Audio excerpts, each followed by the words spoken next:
राधे राधे दोस्तों, मैं एक कहानी लेकर आई हूँ जो सभी बड़े भाइयों को सुनना ही चाहिए। तो आइए मैं आप सभी को ये कहानी सुनाती हूँ। प्राचीन समय की बात है। हस्तिनापुर राज्य में धृतराष्ट्र राजा थे। वे जन्म से अंधे थे, लेकिन राज्य की जिम्मेदारी उन्हीं के हाथ में थी। उनके छोटे भाई पांडु के पुत्र, जिन्हें पांडव कहा जाता था, वो भी उसी राजवंश के अधिकारी थे। महल में उस समय सत्यवती भी थी, जो बहुत बुद्धिमान और धर्म अधर्म का गहरा ज्ञान रखती थी। एक दिन सत्यवती ने धृतराष्ट्र को बुलाकर समझाया, हे पुत्र, यह राज्य केवल तुम्हारे पुत्रों का नहीं है। पांडु के पुत्र भी इस राज्य के समान अधिकारी है। हर किसी को उसका अधिकार मिलना ही चाहिए, चाहे वो मांगे या ना मांगे। उन्होंने आगे कहा, यदि तुम न्याय नहीं करोगे तो अपने पुत्रों के मोह में पाकर पांडवों का उसका हक छीन लोगे तो इसका परिणाम बहुत भयानक होगा। अन्याय से पाया गया राज्य कभी टिकता नहीं है और अंत में विनाश ही देता है।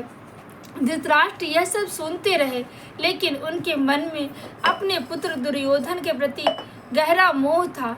वे जानते थे कि पांडव सही है, फिर भी वे अपने पुत्र के विरुद्ध निर्णय लेने का साहस नहीं कर पाए। धीरे धीरे दुर्योधन का अहंकार बढ़ता गया। उसने पांडवों को उनका अधिकार देने से इनकार कर दिया। परिणाम यह हुआ कि दोनों पुत्र के बीच विवाद इतना बढ़ गया कि अंत में महाभारत का भयानक युद्ध छिड़ गया।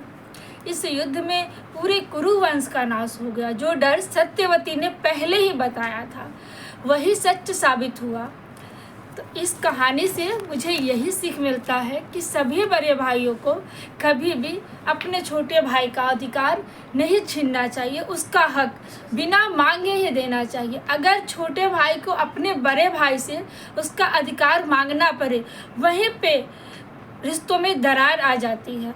तो ऐसा नहीं करना चाहिए। ये कहानी प्राचीन काल की है और अभी भी इस कहानी को हम अपने जीवन में उतार सकते हैं।